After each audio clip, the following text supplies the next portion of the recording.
저는 오늘 아침에 우리 하나님을 믿고 하나님을 신뢰하는 자들에게 주시는 이 자유. 하나님은 우리를 창조하시는 창조주로서 우리 이 인간을 창조할 때 이 창조의 축복 중에 가장 큰 축복이 음, 자유의지를 허락하셨다라는 것입니다. 자유의지.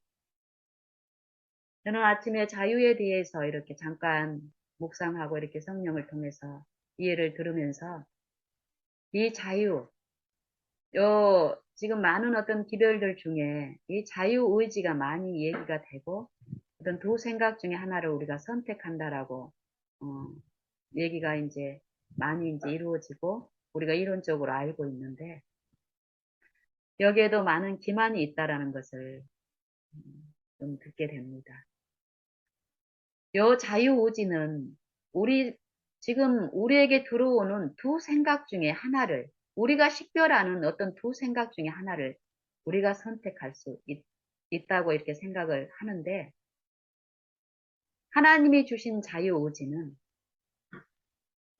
하나님이 만물을 창조하셨는데, 이 피조물들을 이렇게 분류해 보면은, 이 모생물이 있고요.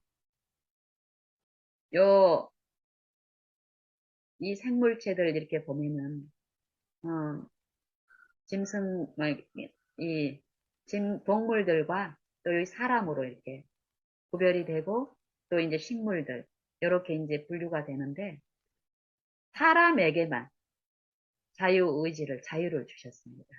이 선택의 자유.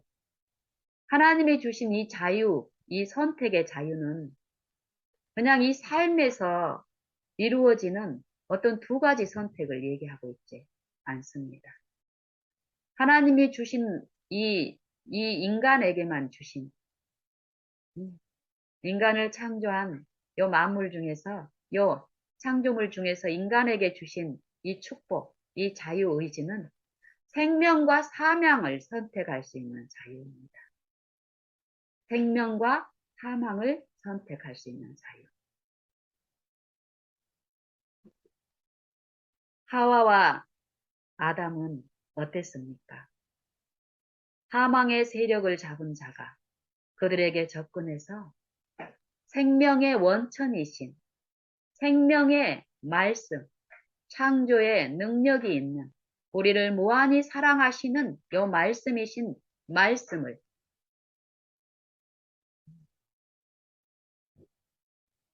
불신하게 하는 요 유인이 있었을 때 하와는 생명을 거절하고 사망을 선택함으로써 사망에 처하게 됐습니다. 생명을 거절했을 때, 사망을 선택했을 때 하와에게 일어난 일은 어떤 일입니까? 어떤 상태입니까?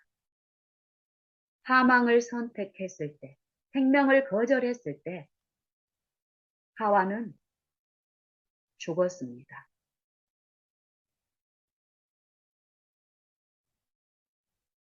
선악과를 그 하나님의 말씀을 불순종한 결과는 무엇입니까? 영원한 사망입니다. 아담도 하와를 매개자로 해서 사단이 사망을 선택하도록 요 유인이 있었을 때 아담도 하나님의 말씀, 생명의 말씀, 영생의 말씀, 영생을 거절하고 사망을 선택하는 일이 있음으로써 아담도 영멸하는 상태가 선고됐습니다. 그때 죽었습니다. 아담과 하와는. 하지만 우리가 요 성경을 통해서 보면은 그들이 죽지 않았음을 봅니다. 사망을 선택하면은 반드시 정령 죽으리라는 이 하나님의 말씀은 거짓이 없는 말씀입니다. 바로 그때 죽었습니다. 하지만 그들이 죽지 않은 것은 창세 전에 죽임을 당하신 그리스도를 통해서 하나님의 구속의 경륜이 위반된 그 구속의 경륜이 그 거절이 일어났을 때 바로 하나님의 긍휼하심으로 가동이 됐기 때문에 유예의 시간이 아담뿐 아니라 아담 안의 모든 자손에게 동일한 하나님의 생명을 선택할 수 있는, 또 하나님의 그 생명 안에서 그 사랑을 알고 그 사랑 안에서 충성이 입증될 수 있는 이 시험의 기간이, 시험의 기회들이 각 영혼에게 주어지는 이 하나님의 자비를 통해서 이 유예의 시간이 주어진 것입니다. 그리고 아담과 하와는 그 이 유예의 기간, 이 수명 동안에 어떻습니까?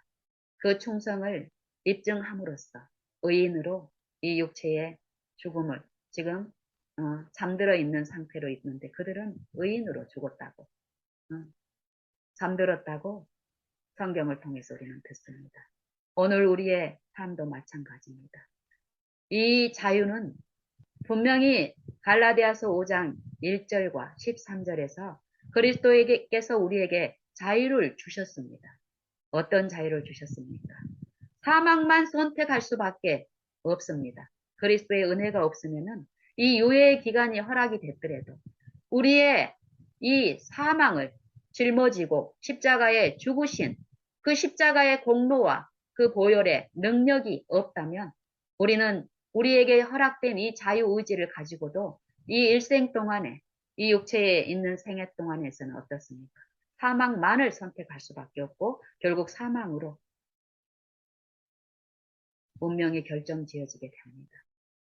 하지만 이 믿음의 법을 통해서 그리스도께서 주신 이 자유, 이 자유를 그리스도 안에서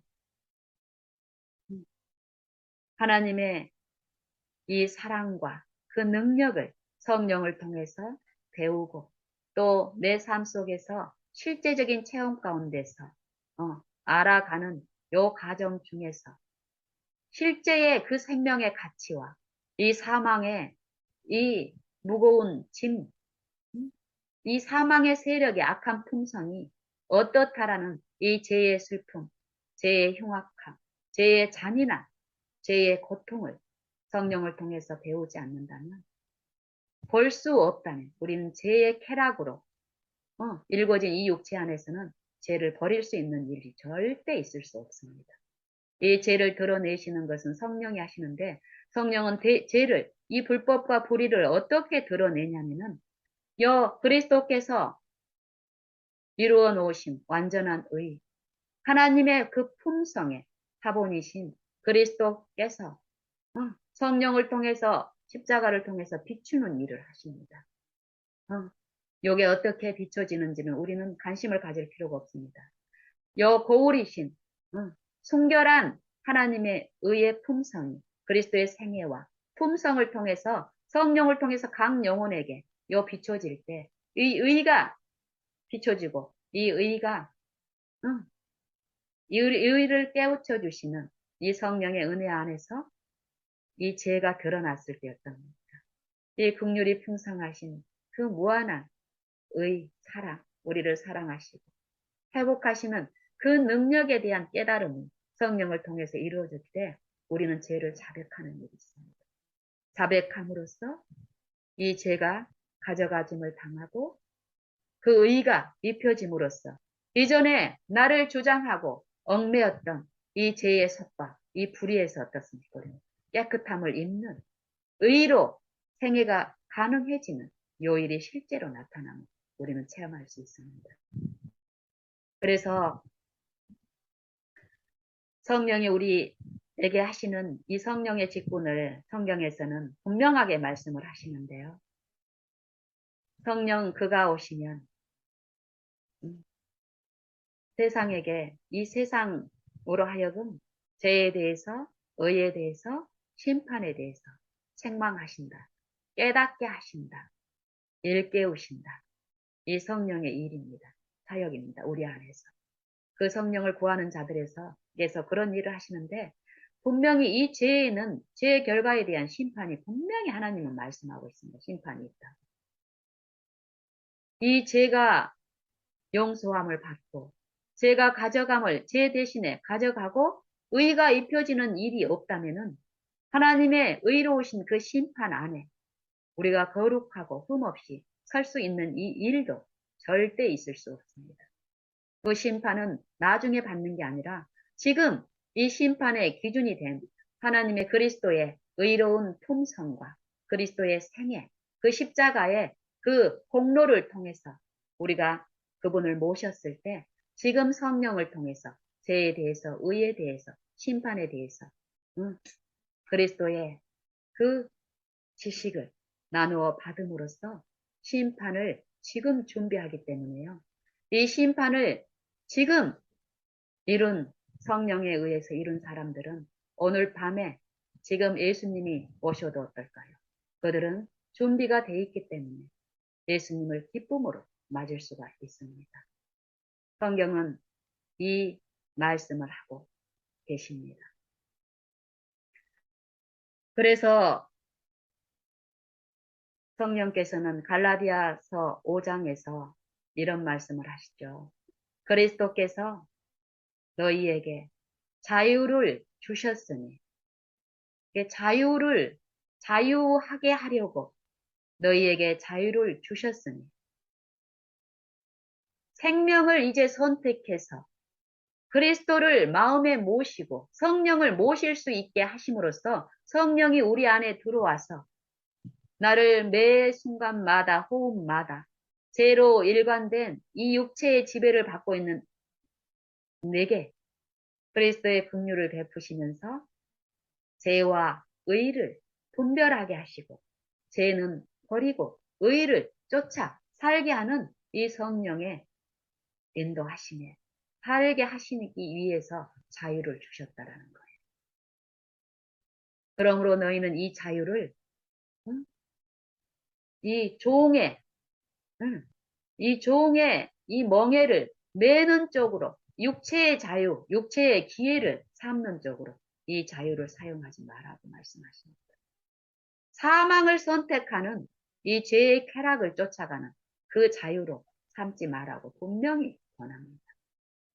그리스도께서 우리에게 주시는 자유는 생명을 선택할 수 있는 자유를 회복하신 것입니다. 그래서 아담과 하와가 넘어진 그 시험에서 우리에게 다시 그 기회를 주면서 사망이 시험을 걸어올 때 사망에 유인돼서 사망에 이끌리지 말고 성령을 쫓아서 생명 안에 행하라는 것입니다. 자유를 위하여 너희가 부름을 입었으니 그러므로 이제는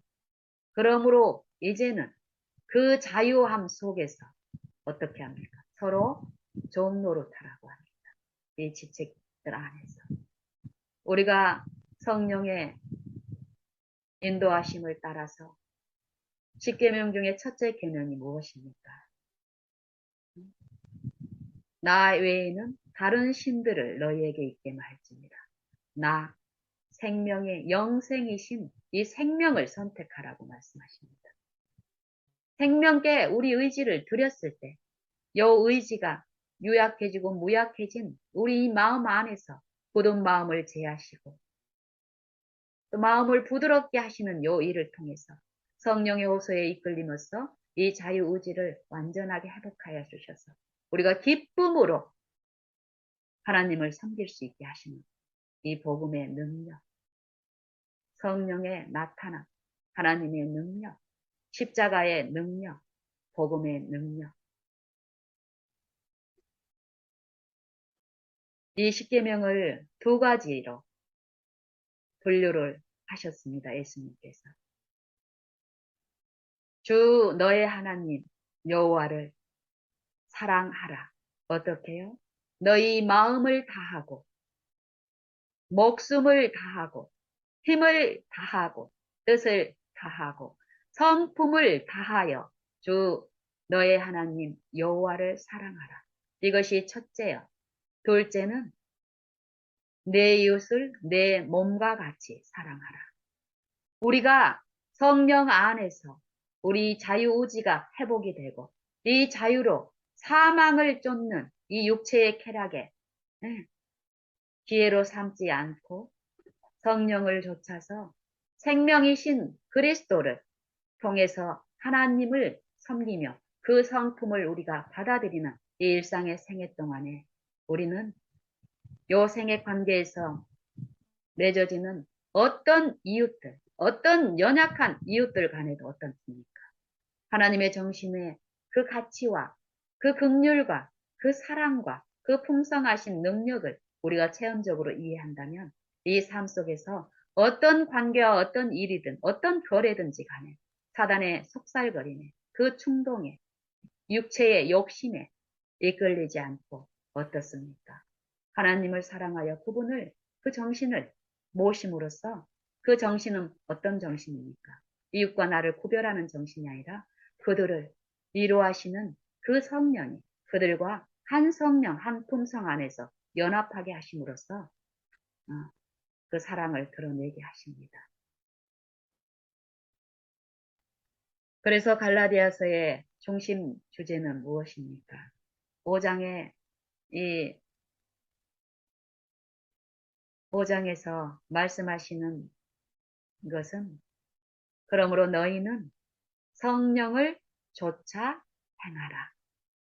그리하면 너희 육체의 욕심을 이루지 아니하리라. 우리가 개심을 하고 하나님의 성령을 통해서 용서의 기쁨을 얻었다 해서 이 싸움이 이제는 우리는 하나님의 자녀로서 이제 우리가 어떤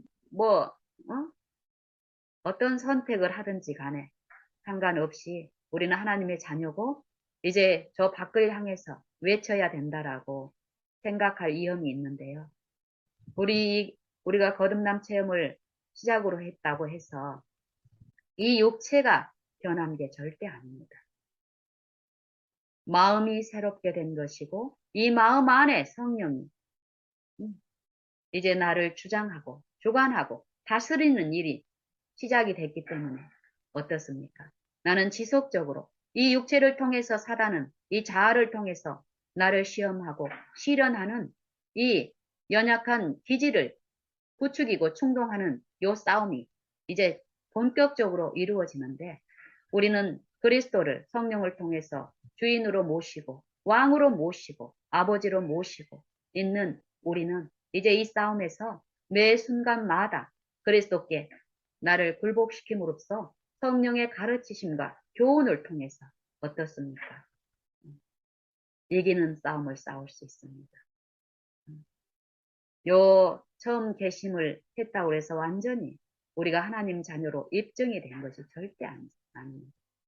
아담과 하와가 실패했던 그 시험이 지속적으로 있습니다. 이 시험 때마다 우리의 자유의지가 생명을 지속적으로 선택하고 모시고 경배하고 섬기는 일을 통해서 생명 안에서 더욱더욱 자라감으로써 그리스도의 장성한 분량까지 우리의 운명이 이 생의 운명이 결정됨으로써 우리는 영원한 영광의 나라에 대한 그 소망을 가지고 우리는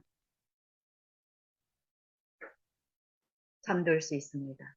만약에 살아서 우리가 육신의 생명이 살아서 그리스도의 재림을 우리가 볼 수 있다면 마찬가지입니다.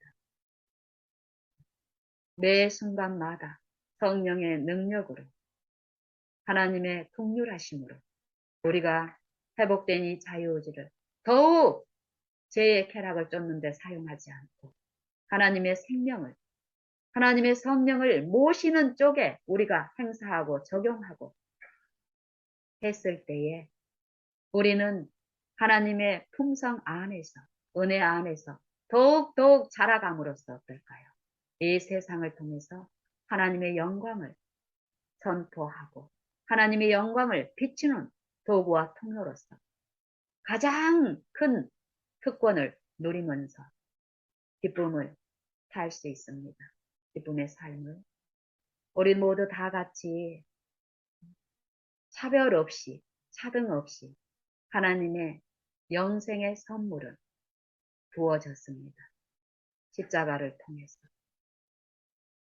구원도 선물이요 믿음도 선물이요. 영생도 선물이요. 의도 선물입니다. 이 선물을 잘못 오해하고 어떤 특별한 층에만, 부류들에만 이 선물이 주어졌다라고 성물의 그 특혜만 주장하고 감사함으로써 이 하나님의 품성을 오해할 수 있습니다. 우리는. 그렇지 않다고 성경은 말씀하십니다. 이 모든 선물은 각 사람에게 주어졌는데 그 선물을 거절하는 일이 각 사람에게 지금 오늘 매 순간마다 있을 수 있다고 얘기합니다. 내가 그 선물에 대한 축복을 아무리 많이 알고 노래하고 찬양하고 한다고 해도 지금 성령과 이 사단의 영이 이 육체를 통해서 내 마음을 통해서 호소하는 요 싸움에서 내가 그 선물을 거절하고 은혜를 거절하는 그 일은 이 성령, 이 육체를 통해서 속살거리는 사단의 이 육체의 욕심을 충동하는 거기에 이끌려 간다면은 우리는 어떻습니까? 은혜를 헛되이 받음으로써 그 구원도 내가 공언하는 그 신앙의 내용과 상관없이 그 구원에서도 제외되는 일이 지금 일어나고 있다고 말씀하십니다. 우리는 참으로 그리스도의 생애와 그 십자가를 통해서 이 영생의 요 부분을 바라본다면 이 하루에 요 일어나는 또 우리에게 주어진 이 하루의 시간들 또 지금 이 순간에 이 생명과 호흡이 얼마나 귀하고 또 존절한지를 더 알게 됩니다. 내가 무한히 여러 모양으로 일어나는 매 순간만의 선택이 사망을 선택하느냐, 생명을 선택하느냐를 결정하고 있습니다. 그 운명에 내가 두 운명 중에 하나에 참여하고 있다고 성경은 말씀하십니다. 우리 다 같이 영적 사물의 식별력을 일깨우시면서 우리 마음 문을 두드리시는 그 성령께 우리 온 마음을 드림으로써 그 성령을 조차 행함으로 이 육체의 욕심을 이루지 아니하는 완전한 승리를 베푸시는 이 성령을 온 마음으로 구하십시다. 이것은 정말 복된 말씀입니다. 우리에게 성령을 주시고 그 성령의 인도하심을 통해서 생명 안에서 영생의 생명 안에서 하나님과 화목한 완전히 하나 된 이 마음으로 살 수 있는 이 축복이 오늘 우리에게 허락되어 있고 또 우리가 만질 수 있다라는 것. 이 축복을 우리가 마음에 깊이 듣고 받음으로써 그 축복을 구하고 바라고 앙망하십시다. 이상 마치겠습니다.